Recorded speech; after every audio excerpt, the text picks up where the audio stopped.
Je suis Jean Ladier, à l'ONF, responsable du pôle recherche, développement et innovation d'Avignon, et je vais vous parler de la forêt à rôle de protection contre les risques naturels.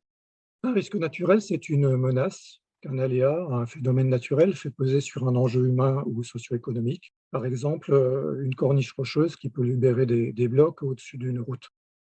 Ces aléas naturels sont multiples, les avalanches, les chutes de blocs dont on vient de parler, les glissements de terrain, l'érosion superficielle des sols, les crues torrentielles, les tempêtes, etc.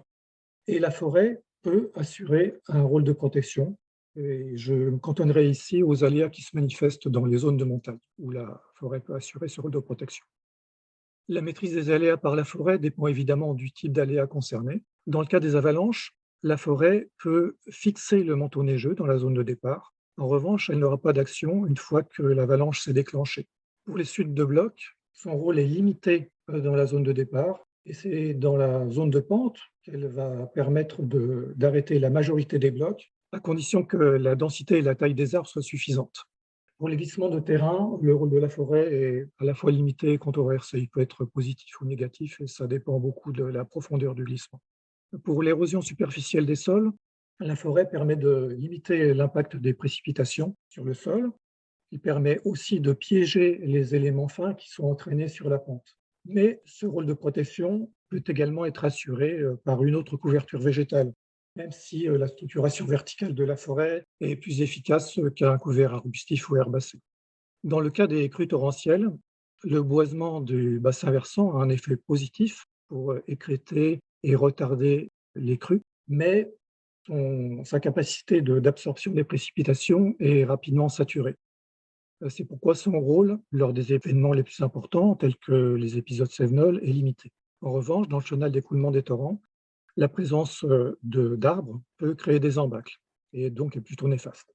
Le rôle du gestionnaire forestier vis-à-vis de la protection contre les aléas serait évidemment d'améliorer et de maintenir ce niveau de protection par la forêt. Cela peut passer par des boisements, notamment dans les zones de départ des avalanches en altitude, et cela passe aussi par le maintien à long terme du boisement lorsque celui-ci a vraiment un rôle décisif.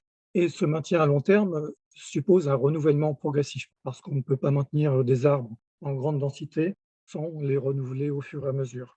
Ce renouvellement sera effectué préférentiellement par trouée, par petites trouées, pour assurer donc cette couverture forestière sur le long terme.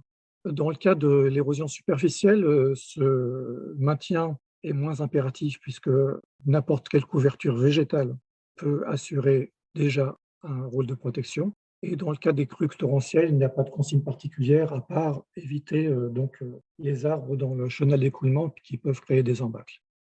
La maîtrise des aléas par la forêt n'est pas totale, comme on l'a vu, cela dépend des conditions et des aléas. Et dans bien des cas, on a recours en complément à des ouvrages, donc des paravalanches, des barrages, des seuils dans le chenal des torrents.